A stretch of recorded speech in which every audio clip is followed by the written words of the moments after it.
And welcome back, everybody. So today we're joined by Kamar Reyes, a big deal. How about you introduce yourself? Hey there, everyone. How are you, man? I'm Kamar Reyes. I'm glad to be here, and I look forward to chatting with you guys. So we know you from our childhood, from playing the Black Ops games. We played Black Ops 2 and you were the main villain. So that was a very iconic role. And, you know, I've seen interviews where you said it took a lot out of you. What was it like playing Menendez? It did. I had a lot of fun doing it. When I'm not sure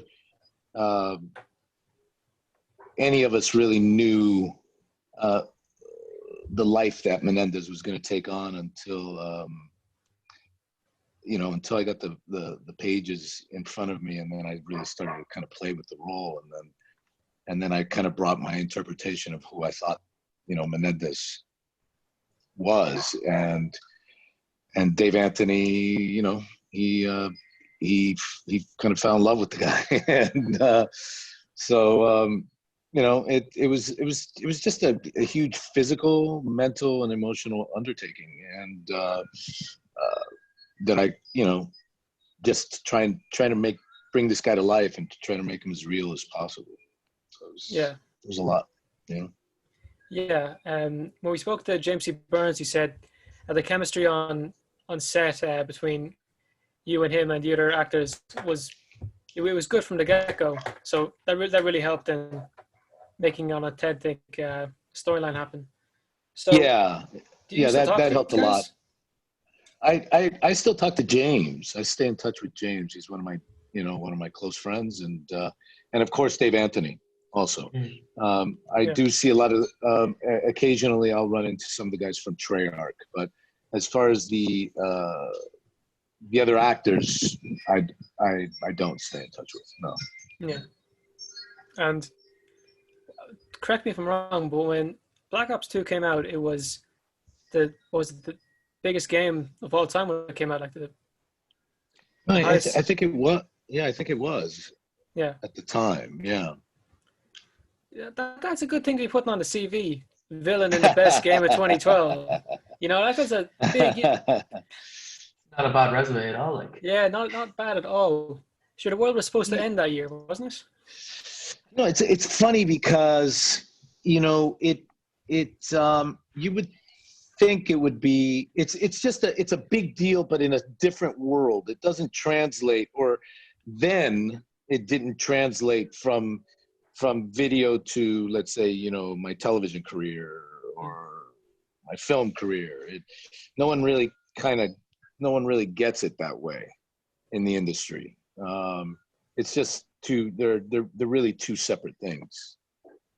So you think people didn't realize that? I mean, no, I don't understand.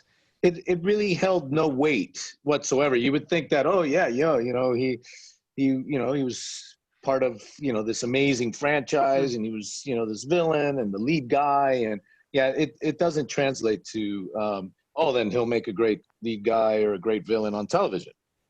It doesn't work that way, unfortunately. I think you're right in saying that. It's very different today, that people can tend to do a lot more today, as in they'll be video game actors, they'll do voiceovers, and then they can also have a big, career on television. I think it's very different. Yeah. So I got most of my career has been doing television. So this video game was new for me, and that world was new for me, and the publicity part of it, all of that was kind of like, I'm like, what is this? What am I doing? Who are these people? I know, and it was so vastly different from anything else I had ever done. And then having to put on, black tights and dots all over my face, and then really kind of look at myself in the mirror and take myself seriously. It was hard to do that, and really kind of hard to embody. That's one of the things a lot of people don't realize is, in film or in television, you're wearing costume, right? You have a costume or your wardrobe or whatever that makes you embody basically this character that you're playing. That's part of the character you're playing. And in video games, that's not the case. You know, you're wearing those black tights and dots all over you, and you know, it's hard to take yourself serious sometimes when your nut sack is like sticking out like, you know, like a ballerina. Like, what the fuck? You know what I'm saying? It's hard to be a villain when that's happening, I guess. Yeah. I'm like, yeah, James, you look cute in those tights, dude. Oh God. I think that was the chemistry that James was talking about. Yeah. Yeah. Sadly, we missed the interview you guys did on his channel.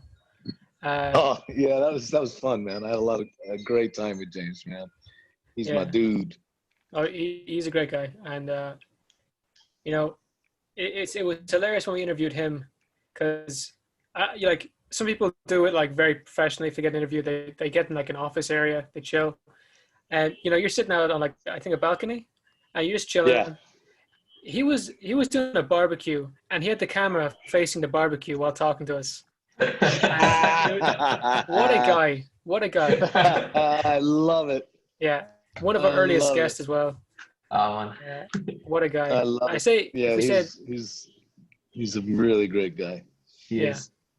I reckon if we said James, where are you guys? Where are you guys right now? We're in Ireland. Republic you are in Ireland. We're Irish, yeah. Well, no, I know you're Irish, but I didn't know you were actually in Ireland. Yeah, that's the thing. You know, people who have an Irish grandmother, or they have a great Irish grandmother saying, "I'm Irish," you know, it kind of makes you wonder, are there real Irish people? Yeah. Right on, man. It's definitely a thing. Thanks for having me on, man. This is fun, man. Yeah. Well, thank you for getting on. You're talking to Menendez right now. It's like, holy shit. Yeah. Menendez. Yes, that was a lot of fun, that guy. Yeah, an iconic villain. One of the best, if not the best. I can't really think of a better one. He's been named the best villain in video games. Why do you think that is? Say that again? He's been named like the best villain in video games, you know, several times, Menendez. Like, why do you think that is? I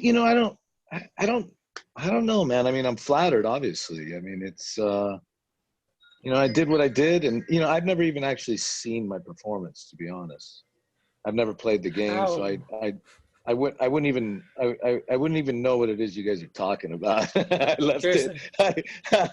left it on the I left it all on the floor, and then I walked away from it, and I had to decompress, you know, for a while, and I never went back to see what it was or what I did. And would you ever? I don't know. I've seen clips, you know. I mean, people have sent me clips in the past and stuff like that, but my performance in its entirety, like playing the game, the story mode, all that stuff, I've never seen that. Yeah. Well, I understand, but I'm shocked in a way. Like, we've spoken to other actors who've said that they can't bear to watch the work they've done. They don't want to go back and see it because they spent the time doing it. So yeah, why would you relive it if you already did it? Correct. With such an iconic role, and you know, it's not like you're watching a movie where you know that you're seeing, you'd be playing a game.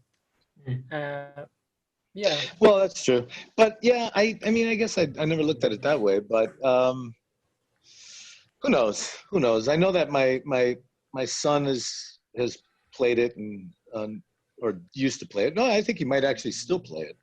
That must be freaky for him. Yeah, well, you know, at the time when I did it, he was probably like, 15 years old. I was probably the most popular. He was probably the most popular 15-year-old at high school at that point. You know? Yeah, I'd say so. So, but it was cool, and I'm just flattered, man. Really, I'm really flattered that you guys love the character and what I did, and that he's been so widely accepted. You know, and yeah, super cool. It's been a while since, and you know, with Black Ops Cold War coming out, you know, looking back on the old Black Ops games is not a bad idea. So apparently the difference between the one you've done and the one's coming out now is there's a split in the timeline. So the first Black Ops game splits, and it goes in the direction of Menendez existing or the current story they're making at the moment. So two different outcomes. Yeah, it's definitely weird. I thought they'd just do something in between. But and I also heard they brought back who are they bringing back in this next game? No one. No one. Well, the same characters, but no voice actors. None of the same voice actors. Full stop. Interesting. I heard James wasn't doing it. That's really unfortunate for the game. Yeah. And for the fans. And a mistake in my opinion. Oh, we're with you there. Yeah. So I think he's really disappointed that because he said he wanted to see what he could have done with the character, and he knows his fans. Like he does the Sergeant Corner, which gets like thousands of views. He said he would love to see their reactions to it. Yeah, but he's moving on to bigger and better things, and like I said before, fuck them. I mean, it's their loss. I just anyway. And if they said to you, "Hey, Kamar, we want to get you on for one last show. We want to bring this character back to life one more time," you'd go for it, would you? Oh, yeah, I would go for it. Yeah, I would. Yeah, that would be a lot of fun, actually. Look, I really hope that happens. DLC or something. Yeah, that'd be fun. Yeah, but unfortunately, don't know about you being in Cold War, but we do know you were in Black Ops 4. What was that experience like coming back to do some voice lines for the role? Yeah, that was a lot of fun, and I'm glad I got to do that. It wasn't as fun as doing Black Ops 2, obviously, because it was just doing the voice. So I didn't get to do any of the physical because I had already done most of it for them when I did 2. So but it was just great getting back in there again and being surrounded by the guys again, and being able to bring that guy back to life for a little while. So always fun to go back in there and play. Yeah. Play pretend soldier, like James like says. Yeah. Definitely a good one. But yeah, going back to the character, he's a guy who's gone through a lot. I've seen comparisons between him and what's his name? He's missing out his face. He's a Batman villain. Two-Face. Is it Two-Face? Yeah. Oh. You're talking about Tom Hardy? Oh, Two-Face. Yeah. I was thinking of what's his name? Venom. Yes. Yeah. I got a bit confused there. Like, no, they. I mean, I think all good villains, you can empathize with, and that was my goal. I wanted to make sure that, that when I was done portraying Raul, that, that the person playing Raul or watching Raul in the game, didn't have to necessarily agree with him and what he was doing, but kind of understood where it was coming from, and why he did it, and you kind of feel for him, and at times, he's a maniac, but he didn't used to be, and he was kind of turned into this maniac, and so that was one of my goals. I needed to make sure I was able to do that for you guys. So hopefully I did. One criticism I've seen, and I kind of agree with it, is they didn't expand enough on how much Raul cared for his sister or why he cared so much. Because you see, there's a cutscene at the start. She's really burnt up. I think he's gonna kill himself. And then if flashes years forward, she's in bed. She's covered in scars, and he's like tucking her in or taking care of her.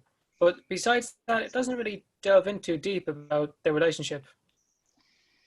Yeah, and I mean, look, you gotta kind of pick and choose, when you're putting together a game, I guess, and the game as it was I forgot how long that story mode was, but you got to kind of pick and choose. Otherwise, you're going to have a 12-hour game.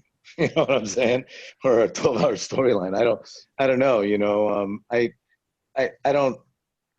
I don't disagree with you guys on that. I think more could have been told, but at the same time, I don't think it was completely necessary either. Yeah. I think just the gist was enough. Yeah, you figured it out anyway. Yeah. But then you get into the whole crazy aspect of him. The guy went crazy. Poor old Woods got his knees blown in. Yeah. That's a rough one. Yeah, that was fun, right? I remember. So when I did that audition, so I'll tell you guys, I went in.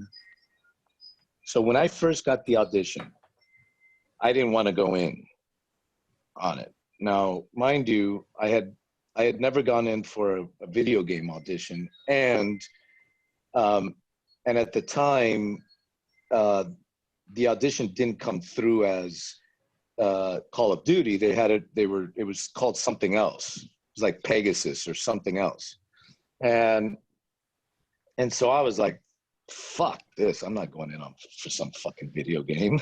Like I was not having it. And at the time, you got to understand that I was not in I wasn't getting along with my agents at the time.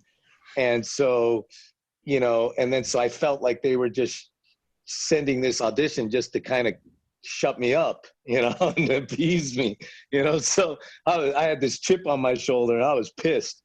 And my wife convinced me to go in. She was like, look, it's been a while since you've gotten an audition. Go in and do this. Just do what you do. And so I didn't really prepare very well. I didn't do what I normally do. I kind of went in half-ass. And the casting director, when I was done, Ivy, she kind of looked at me and goes, "Is that all you got?" Oh, God.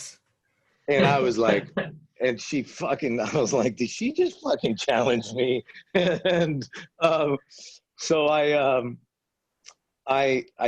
went, no, I got more. And I took the pages and I looked at them for a brief moment, and then I threw them on the floor and I improvised the scene. And that was the scene, the blowing the knees. And so I improvised that entire scene, and I did this whole thing with the gun where I flipped it around in my finger and I slammed it on the ground, and then I took it and I blew his kneecaps off. And then like 3 months later, I get a phone call. Saying that I got the job. And I was like, what the fuck? What job?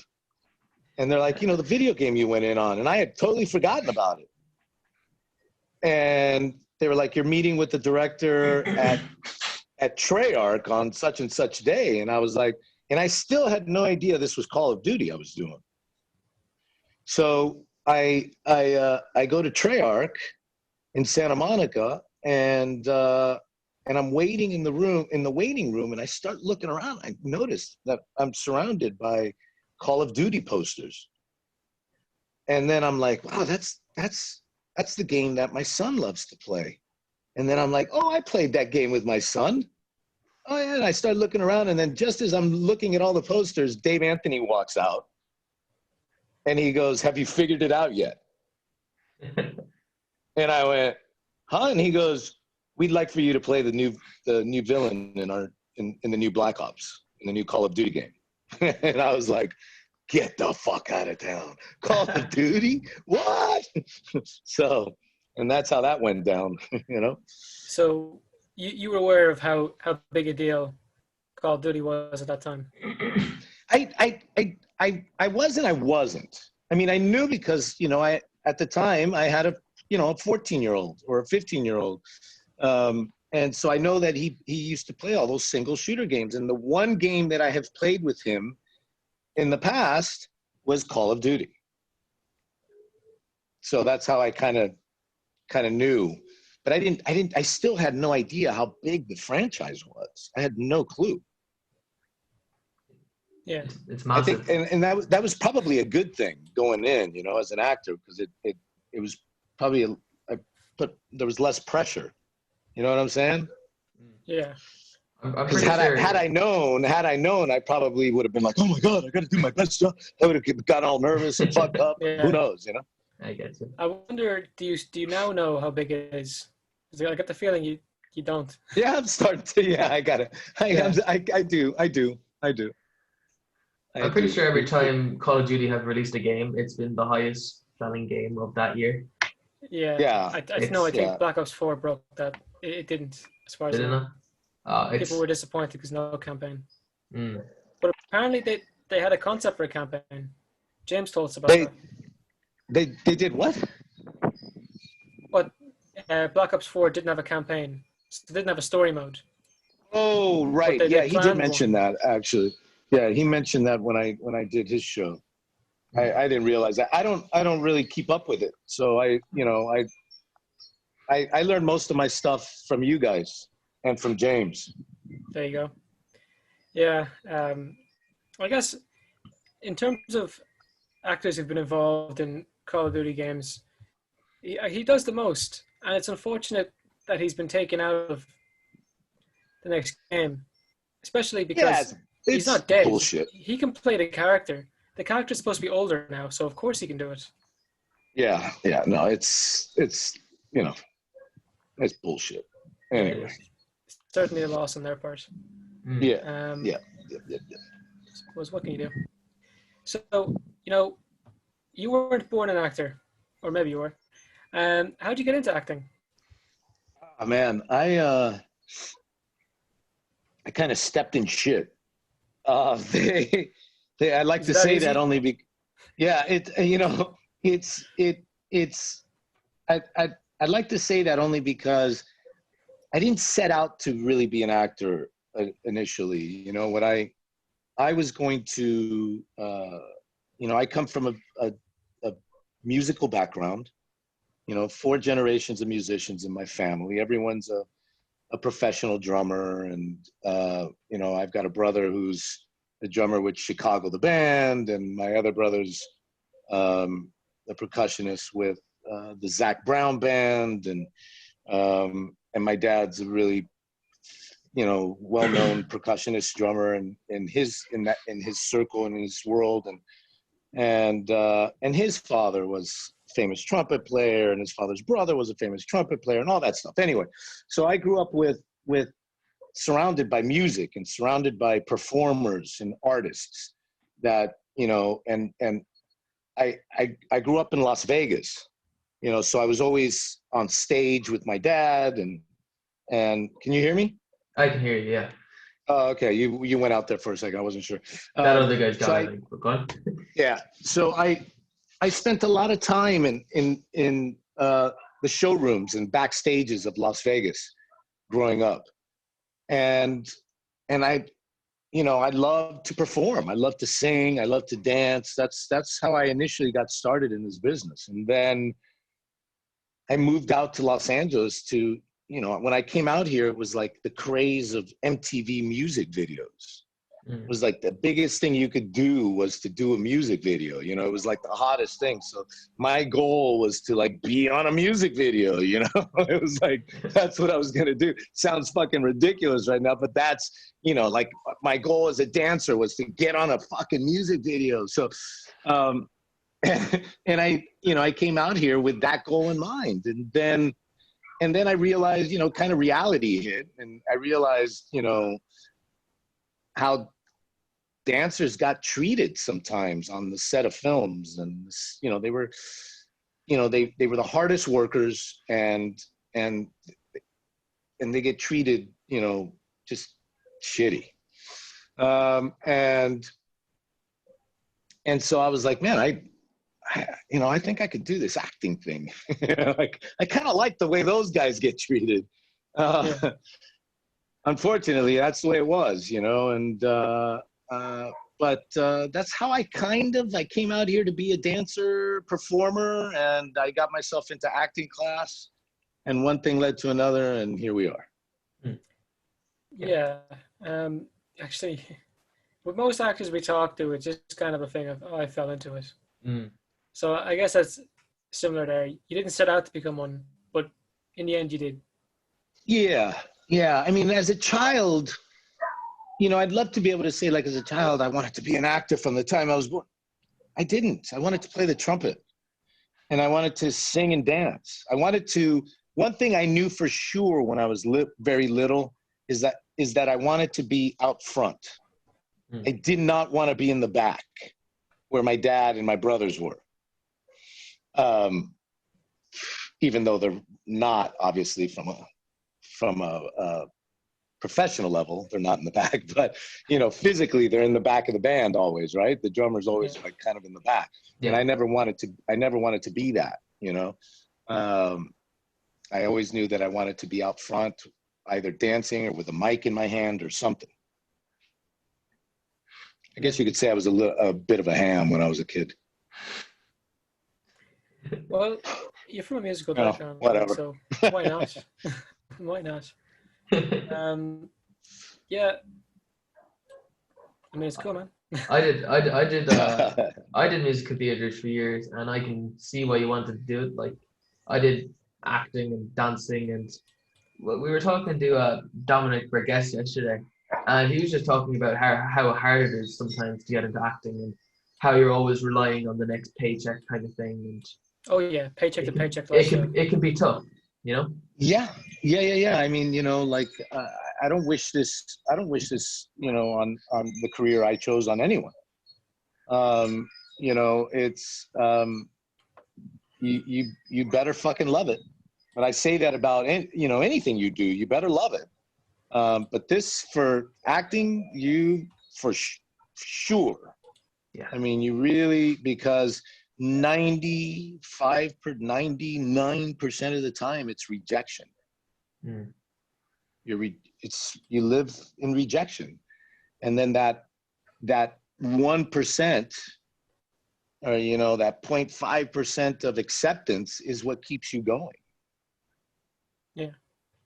Each time you get a job, each time you get an opportunity, not even the job, each time you get an opportunity, and the opportunity to do what it is you love, that feeds you and the sustenance you need to keep going. Yeah. If that makes any sense. No, it does. Yeah, it's a rough one being an actor. You're told no more than you're told yeah, and I guess it's part of like fantasizing about, oh, if I had this role, and then missing out on it. Like we sometimes I ask the guest, oh, who's an actor? Like, what's the biggest role you've ever lost out on? And we've had some real cool ones. We've had someone nearly became the Tom Holland Spider-Man. Someone nearly became Negan in The Walking Dead. Stuff like that. Like or they were like the last 4 people, the last 8 people. Yeah. Story like that. Is there any big role you've ever lost out on? Off the top of my head, yeah, man, I've lost out on a lot of lead television shows like The Walking Dead, and at one point I was up for the lead in the sequel to The Walking Dead. I always forget the actor's name who got that. What's the sequel to? He's a wonderful. Yeah, I can't remember what they ended up calling what it is now. It's not. It's I know there's like 3. There's Fear the Walking Dead. There's The Walking Dead, and World Beyond. I think it's Fear of the Walking Dead. It's just yeah, it was Fear of the Walking Dead is the one I was. Yeah, and he's a wonderful actor. I think he's from New Zealand, is the guy who got the role, and I can't remember his name right now. I'm blanking. Oh, that's fine. But Yeah, that's fair. but anyway, he was perfect. He was perfect for the role. Just when when you're up for it, it's really fascinating sometimes. Sometimes they get it wrong, but very rarely do they get it wrong. Yeah. Casting directors are really wonderful at what they do. And like once I saw him playing the role, I was like, oh, I can see why they chose him over me. Yeah. But at the time, you're like, gosh, you're just fucking grasping for anything, for straws, for life. You're like, please, I need this job, or I want this job, or I'm up for this job. I'm so close. I'm so close. I'm so close. And that happens all the time, not all the time, but for instance, I'll give you guys an example. Recently, they say when it rains, it pours. Recently, I got on a little bit of a roll now, a little bit of a streak of sorts. So like I booked, the last 3 out of 5 auditions that I've had. Oh, well done. Wow. And hold on, let me get out of this. My son called.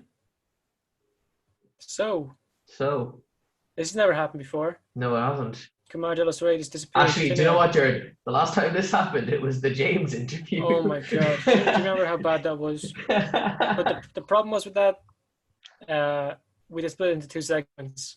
I know he's going to be back relatively soon, so it's okay. Yeah. So also, we were a lot more fidgety back then. Yeah. So how are you, Thomas? I'm good, Jared. How are you? Oh, not too bad, man. Yeah, not too bad. Yeah, I'm good. It's good, man. It's good to hear. Tell me about that UFC thing. You said some guy's ear got slugged off. I wasn't watching it there, but I saw something earlier this morning that some guy's ear disconnected after getting a elbow to the temple. It looks shit. So an elbow to the temple caused the guy his ear to come off, or it disconnected. Part of his ear came off. Like, fucking hell. We'll have to watch it later on after this podcast, of course. We'll have to watch it. I don't know about that one. Like the last 2-3 minutes of the fight, it happened, but it looks so bad. And you can see the officials running in as soon as it happened. Oh, here he is. But there he is. And he is back again. Hello. Sorry about that, guys. Don't worry about it. You know what? It's funny. This hasn't happened since James was on. Oh, really? I don't know how happened. to. Like, I'm so technically inept, man. It's like a phone call comes in, and I meant to not answer it, and I ended up answering it and disconnecting with you guys. That's all right. Don't worry about it at all. We had a quick little chat. Yeah. But speaking of roles you've done, you were in Sleepy Hollow. You were in Sleepy Hollow, right? TV show. Let's see. Yeah, now I can. Yeah. Okay. Yeah. Perfect. Yeah, I was saying you were in Sleepy Hollow, the TV series before, weren't you? Oh yeah, I did do that. I played a character, pretty cool character on that one, named Job. That was a lot of fun. We shot that out in Atlanta. And he was kind of like this villainous guy who, right-hand man to Satan, and he was a demon, but he also had kind of 2 sides to him. I wanted to make sure he had 2 sides to him too. I think that's important in all villains. Yeah. Because if you play just one note, those villains where everyone's just like, I'm gonna play angry villain the entire fucking time. Sooner or later, you fucking. There's too many. You stop listening. You stop watching. Yeah. Even recently in superhero films, especially villains with Thanos or Loki, it's you empathize with the characters. They're so fucking A, man. Heck yeah, man. That performance by Loki that guy was amazing. I love that do you remember when they had him in that glass chamber or in prison basically? In Thor 2, yes. Oh yeah. Yeah, that scene, he fucking rocked that scene, man. And Killed it. he only gets better and better. The shame with the second Thor movie was, I don't think the director had any idea what he was doing. But when Taika Waititi got in there, oh my God, Thor Ragnarok was it's one of the best ones they've ever done. Yeah, yeah, I agree. I agree. Yeah. Yeah, I suppose a lot of things you need a good director, because You need a good script and you need a good director. That's for sure. yeah, with bad writing, even the best actors can be ruined. I think if you looked at some of the Star Wars prequels, you would agree. Yeah. Yeah. No, I mean, listen, we unfortunately we all fall prey to that as actors, especially as young actors. Yeah. You're just trying to get some work under your belt, man. And there's going to be good ones and there's going to be bad ones, and you can't believe either one of them. If you drink the Kool-Aid on the good stuff, you're going to drink the Kool-Aid on the bad stuff. Yeah. And so you got to be careful as a young actor, but at the same time, you got to get experience, and sometimes getting experience means doing crappy fucking film or crappy shit, Yeah. And yeah, we make fun of James for that. yeah, just to get in front of the lens, so that you can start to get comfortable in front of the lens to be able to do, the good stuff. Because a lot of things that, some of the stuff that a lot of people don't realize is that, it's not just about the performance. Actors, a lot of actors, that you get hired because you're a pro, because you can hit your mark, you can find the light, what the camera, you talk to the DP, you ask the DP, what are they looking for? That kind of stuff. And a good actor will deliver that for you, and which is why, a lot of times, sometimes you might be the better actor. Maybe, I don't know what that exactly means, but you might be the better actor. But if I come in and let's say I'm as good, whatever that means also, I'm as good, but I have more experience, they're probably going to hire the guy with experience. 100%. Yeah. Especially in television.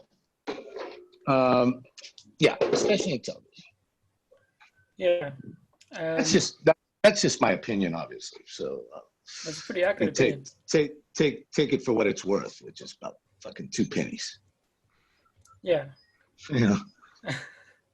And as people trying to get into TV, into acting, what advice can you give from your experience?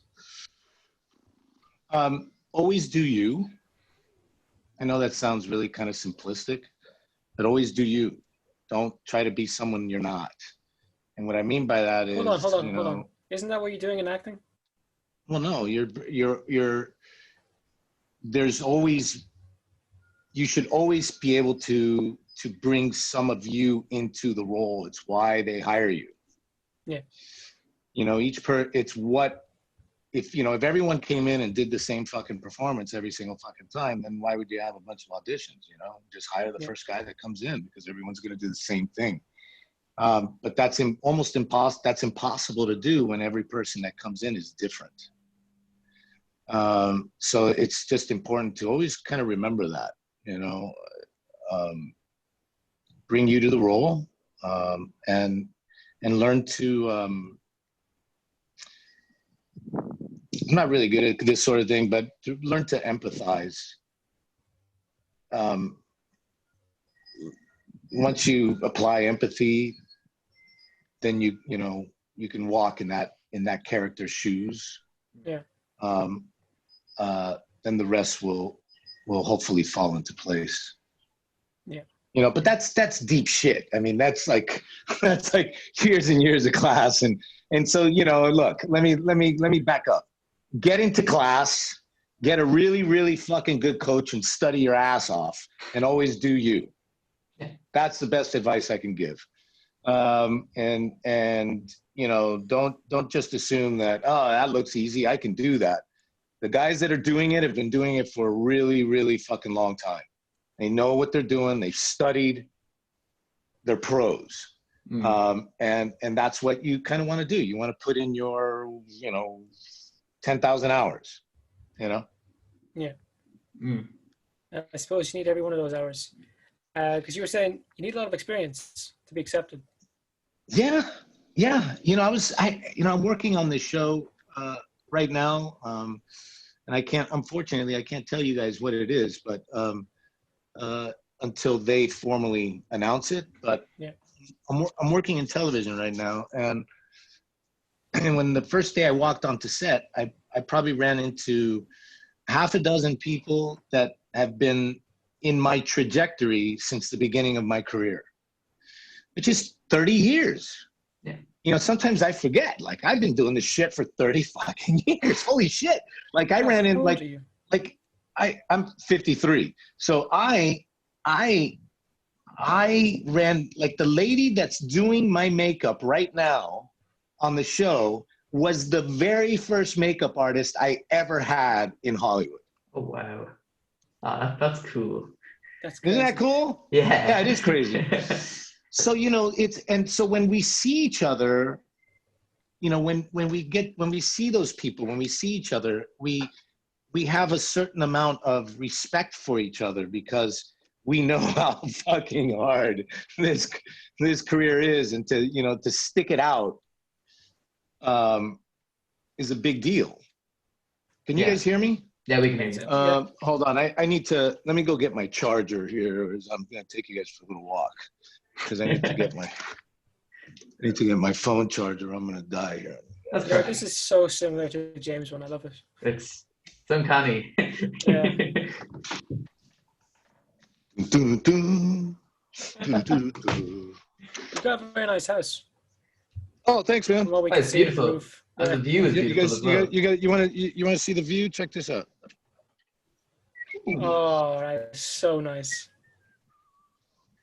It's beautiful. Wow. Yeah, that is impressive. Right? Isn't that cool? So That's green beautiful. as well. Yeah, it's beautiful. Yeah. You got a good landscaper. It's me. Yeah, I do all my Instagram. I do, bro. Is that how you knew? Yeah, I fucking love doing that shit. I throw down, dude. I throw down. I get up into the trees like 25, 30 feet high. A bit of a green thumb. And I prune those fuckers, man. It's no joke. Yeah. I love playing with chainsaws and picks and shovels and shit. Very Menendez like. yeah. It's where I learned. It's where I learned all my shotgun tricks. Oh Jesus! You know, I spin chainsaws. You know, I'm like that chainsaw juggler. That's a bit of a dodgy profession, in all fairness. Sword swallowers. You'd really want your 10,000 hours in that one. Christ. Yes. You can mess up as an actor, but as a don't say do it again. But as a chainsaw juggler, you grab the wrong end. You're done. Yeah, I think you're done, right? I think that's a one chance only gig. Yeah. I had a question until we got here. Yeah. Okay. So, another question I had was, or not really a question, discussion. So, Black Ops 2 is based in the year, or the later part of it is based in the year 2025. We're in 2020. It's even crazier than the game. But, a lot of the game came true. Not to the degree, I guess we got 5 years to get there. But, a lot of anti-American sentiment, a lot of tension between the United States and China. Stuff like that actually came true. Proxy wars all over Africa. Yes. Well, fighting, over minerals, and minerals becoming, the biggest, I mean, that's what, all these wars are about, right? I mean, and it's whoever can get, the most minerals so that they can make the most phones and the most computers and the most fucking, anyway, so crazy a lot shit. of stuff being done over social media. Like Cortes Diaz his stuff was posted on YouTube. Obviously, thankfully, there's not one of those in real life, unless you're hiding something. But no. A lot of like fake accounts saying stuff. Like stuff with the IP address from Russia saying stuff about United States and so on. That was part of the game. It actually came true. So yeah, we got 5 years until the apocalypse. It's kind of crazy. Yeah, well, we wouldn't go that far, but we did, it's crazy. It's, I'm kidding. I mean, we talked about this shit, back in 2012. I remember, like, Dave Anthony, first of all, Dave Anthony, who's one of my dear friends. He's just a brilliant guy, I mean, and then he surrounds himself with other talented individuals, and together they come up with these fucking stories, and I mean, they're so close to the truth that sometimes they've had to alter the story, or, like at one point they received threats from Anonymous, because initially, do you remember, here, I'll tell you guys a story. I don't know if you guys know this, but when they first came out with the first trailer for Call of Duty Black Ops 2, it involved Anonymous.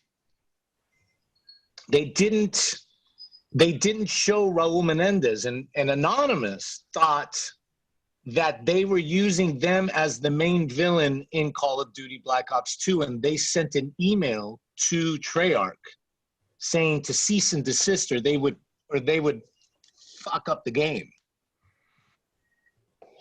And so that's when they had to reveal. They ended up having to reveal Raul a lot sooner than they wanted to. Okay. Sure, that's rough. That sounds extremely. I think that's how the story goes, but I give or take, but that's pretty much it, in the gist of it. Yeah, and because I remember getting called in. I mean, it's been a long time. I remember getting called in to. They had sent me like they had just sent me my facial recognition stuff, and they wanted me to take a look at it to see, because to get kind of not my approval, but to get my opinion on whether they got it right or not. How, if my likeness was I happy with it? And I, of course, wrote them back and said, no, that doesn't look at all like me. And so they had to, if you notice in the trailer, in the very first trailer, Raul Menendez, because they tweaked it a little bit, but they weren't able to do it as much as they wanted because they ran out of time, because they had to get that trailer out. They ended up tweaking Menendez more later, before the actual game came out. And then they made him look more like me, because I had a bunch of notes, but they were limited with what they could do because of the time constraints they were under. Yeah. Okay.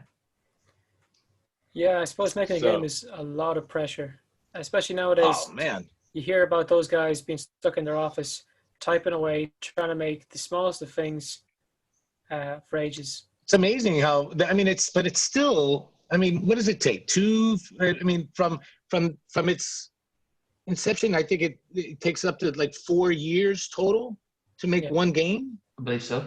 Yeah. It's crazy. Well, it is. It's crazy. Yeah.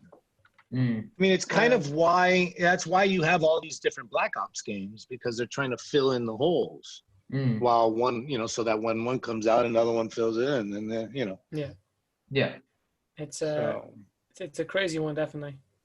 yeah. But with how exactly they're getting with video games now, it's kind of crazy. I don't know, some of the technical innovations to do with there's a recent game, Red Dead Redemption 2.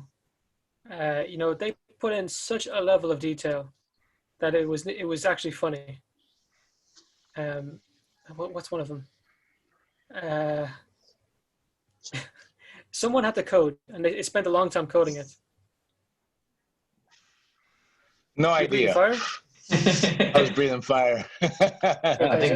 You should go check your smoke alarms. They don't seem to be working. It looks like you have a fire. We are in California after all, you know. Oh, You can smoke, man. Yeah. You don't know how you're smoking. You can do whatever you you want. able to do If it's legal, we're cool. Well, if it's legal where you are, you can do it. So, Yeah. One funny thing we had on was we had a guy from Breaking Bad on, and he was on talking to us, and we didn't realize till a bit in, but he was rolling a joint while talking to us. Like, we hadn't a clue. No one had ever done something like that in the show before, but there's a beginning for everything, you know. Yeah, which guy did you have on? We've had loads of them on, but we had What was his Rodney. name? We had Rodney Rodney Rush? Rush.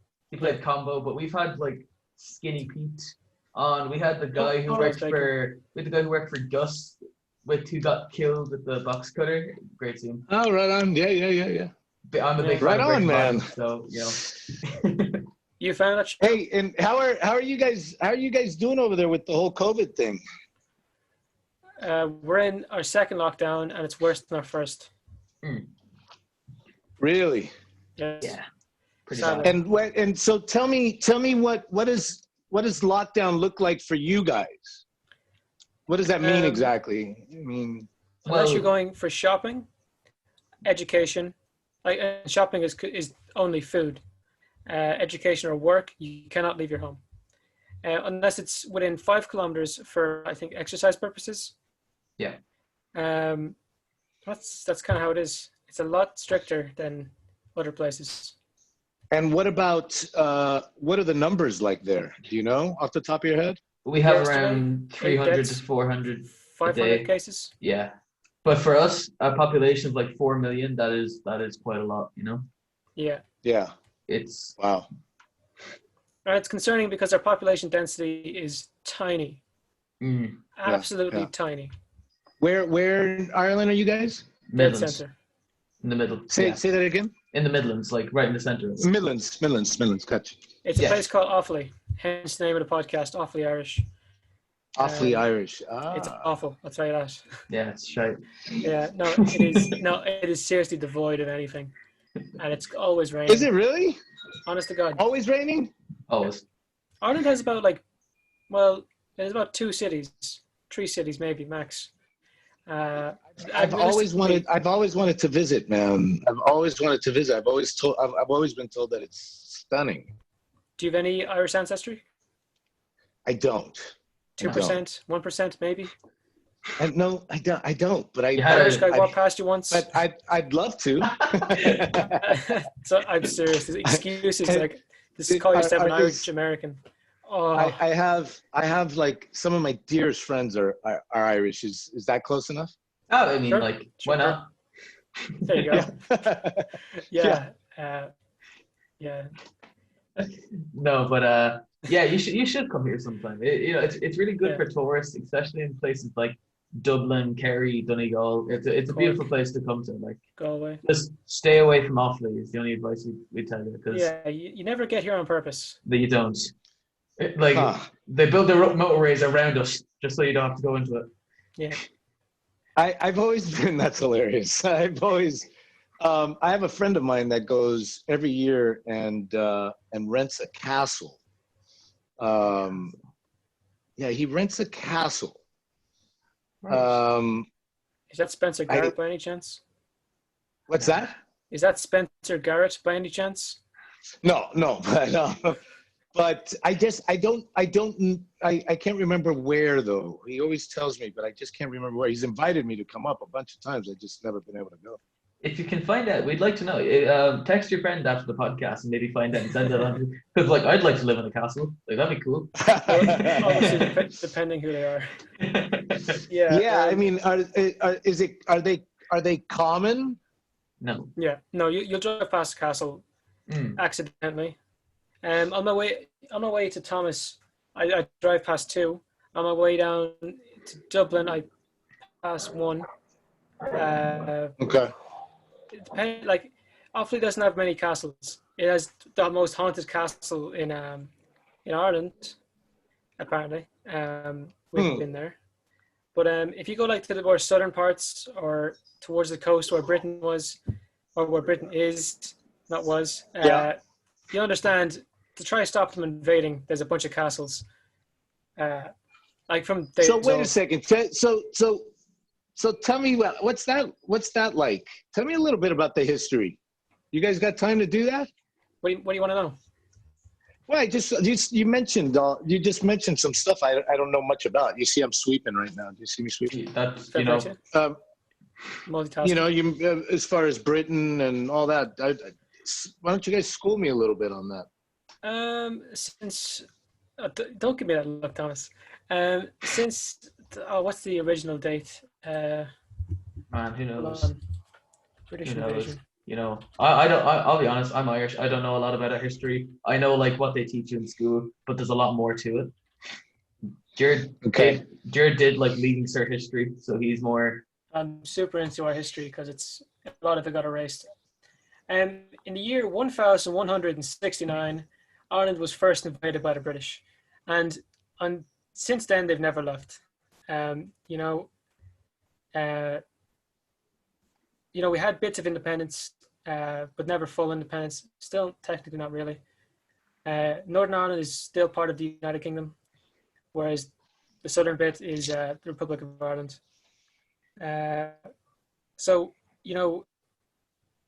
Depending how rural the place is, there's some anti-British sentiment. But I don't think it's against British people. I think it's more against what they used to do here, because obviously they don't do anything bad here now. No. So, if you go back 100 years, sure, it was carnage. It was unreal. We've only had our independence since 1922. The Americans got out early. We didn't. We were here for a while. That's interesting, fascinating stuff, man. I know very little about that. Fascinating. So they're still there. They own 6 of our counties, and we own the other 26. They own the majority of the north. There's like one county up in the north that they don't own. That's Donegal. That's Donegal. Yeah. But the thing that bothers people is, so some people up there are nationalists, some are unionists. So some want to go back to Ireland, some want to remain in the United Kingdom. Colonialism was tested in Ireland when they sent kind of settlers, like Protestant settlers, to go set up plantations here and, root in, join the community, be in charge of an area. So they got rooted in there. And as a result, there's areas where they believe they're entirely English or entirely Irish. So the problem is that there was 2 counties, well 3, that wanted to come back to Ireland, but when we first got independence, but they didn't. So there's been a lot of trouble up there. If you've ever heard of the Troubles, so there's been a lot of hassle up there about people wanting independence still. But we could get it soon. So you're pro-independence? Yes, I think we've gone past the days of empire. Awesome. I genuinely believe that.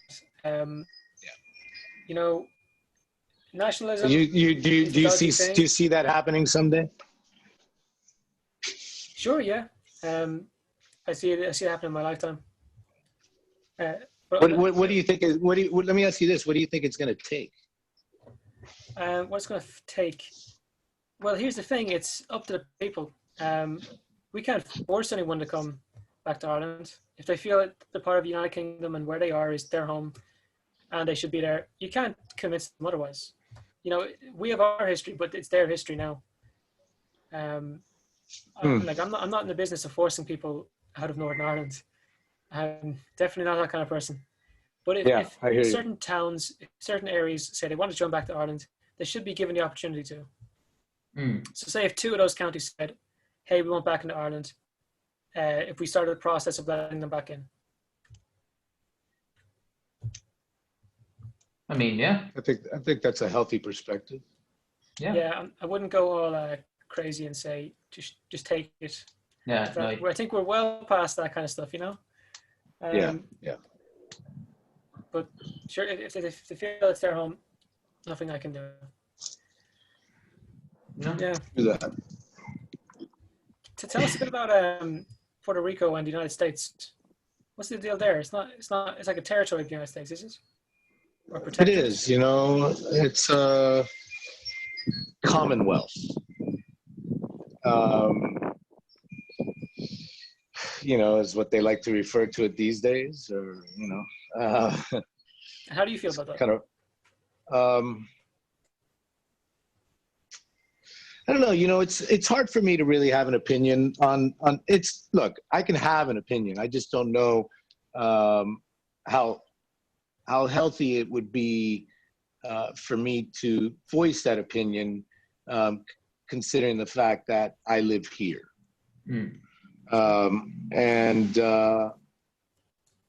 You know, so I don't, unique perspectives.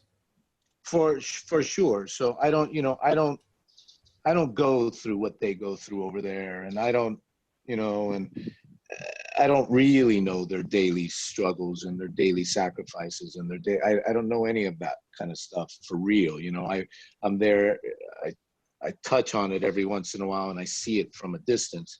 But it just wouldn't be fair to them for me to kind of go, yeah, you know, I vote for independence or pro-statehood or whatever it is. Right now, they voted for pro-statehood. They voted for statehood. Yeah. So that we'll see what happens with, hopefully, with our new administration, and hopefully that'll come up. I personally think it's a pipe dream of sorts at times, but anyway, without getting into it, but getting into it, I think.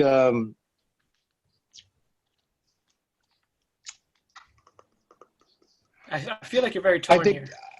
I am because I have a lot like on the tip of my tongue that I really kind of want to say, but I got to be careful. So, but let's see what happens over the next few months and over the next year or so. You know, Puerto Rico's suffered a lot in the last, 3-4 years, and you know, my brethren, they've gone from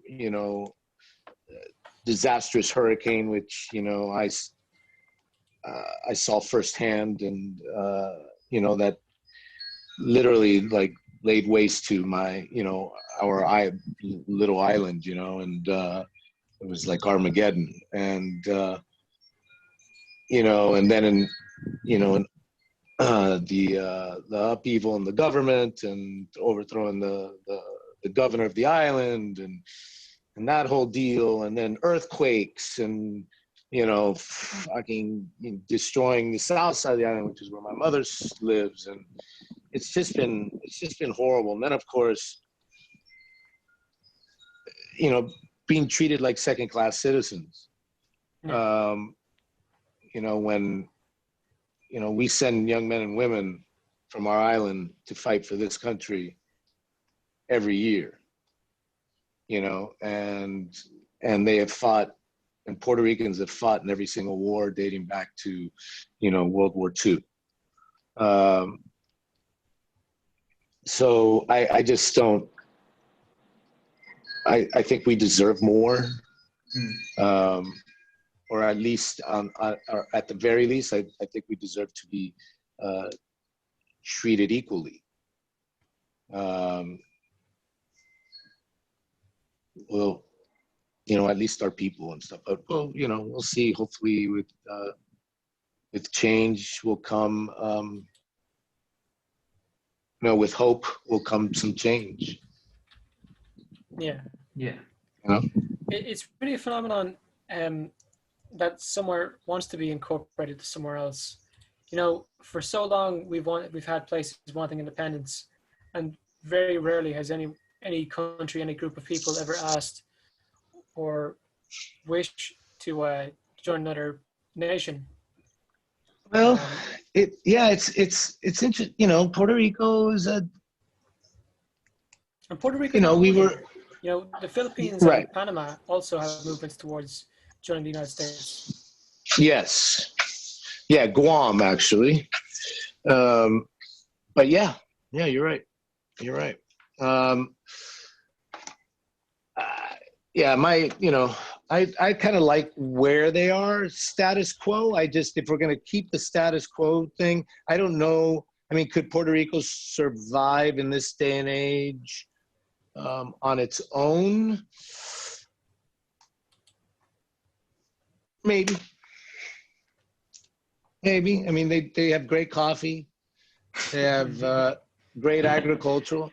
It's a great agricultural, but they guess they could export all that stuff, sugar, bananas, pine, all that kind of, the same as they do with Hawaii. I mean, look, all that stuff's been, that's all U.S. owned. It's all corporate shit. I don't even want to get into that conversation.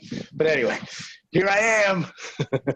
Yeah, no, sorry, I don't want to make you talk about something you don't want to talk about.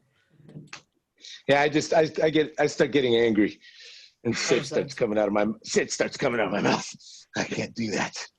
So that's to Menendez every time he talks about it. Yes. Wanting to see things burn, shooting people in the kneecaps. You motherfuckers! Oh my god! You fucking! All right. I feel like I got you a bit wound up. I feel like we've had a great conversation. 100%. Yes. Kamar, if people want to check you out, where can they find you? Oh man, I'm on Instagram. Primarily Instagram, I would say, under just reverse my name. It's Delos Reyes Kamar, and I'm verified, so I'll have a blue check next to my name. So wow, look at you. You're also on Cameo. In case there's any imposters out there, Cameo. I am on Cameo. Yeah, I am on Cameo. That's been fun. I've done a bunch of Black Ops stuff on Cameo. Recently. Cool. Yeah, I get a lot of requests from Call of Duty fans, mostly. I'm on Cameo, I'm on Facebook, I'm on Twitter, I'm on all those. But I am primarily on Instagram. So if you can find me on Instagram, you can DM me on Instagram, you can do all that shit. Well, if you want to find him, you know where to find him. So if you've gotten this far, thanks, man. Make sure to like, comment, subscribe, tell your grandma about the podcast, and take it handy. Good luck to you.